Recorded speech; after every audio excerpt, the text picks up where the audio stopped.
Au parcours exemplaire, Modibo Keïta, le premier président de la République du Mali, père de l'indépendance et artisan de l'unité africaine. Alors, commençons par le premier cas, les origines d'un bâtisseur. Modibo Keïta naît le 4 juin 1915 à Bamako, alors capitale du Soudan français. Un immense territoire qui englobait l'actuel Mali et même une partie du Sénégal, de la Côte d'Ivoire, du Niger, du Bénin, du Burkina Faso et même une partie de la Mauritanie actuelle. Instituteur de formation, il fait partie de cette génération d'Africains éduqués par les écoles coloniales, mais profondément attachés à leurs racines et à la liberté de leur peuple. Des peuples qui ont su résister pendant des décennies, les armes à la main, contre toutes les pénétrations coloniales. Malgré tout cela, malgré la bravoure des différents peuples qui composent l'Afrique de l'Ouest, l'Afrique de l'Ouest finit par être conquis. Les armes finissent par se taire, mais la lutte contre la colonisation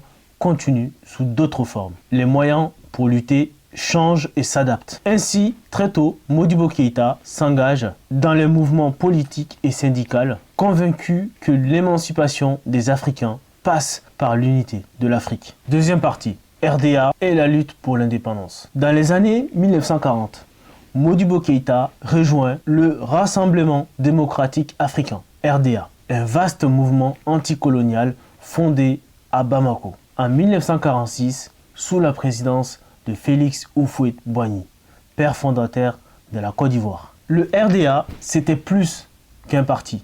C'était une vision commune d'une Afrique unie, libre et fraternelle. Modibo Keïta devient l'un des piliers du RDA au Soudan français, où il fonde la section soudanaise USRDA. Dans les années 1950, il est élu député de l'Assemblée nationale française. Puis, il devient maire de Bamako. De là, il travaille patiemment pour la décolonisation dans un contexte de tension, de répression et de lutte idéologique. Troisième partie, la Fédération du Mali, un rêve d'Afrique unie. Modibo Keïta n'était pas seulement un nationaliste, il était panafricaniste convaincu avec raison. Pour lui, les frontières héritées de la colonisation sont artificielles. En 1959, il réalise un rêve historique, la création de la Fédération du Mali, avec Léopold Sédar Senghor et Mamadou Dia du Sénégal. L'idée est de bâtir une Afrique de l'Ouest fédérale, avec des institutions communes coordonnées. Ainsi, le 20 juin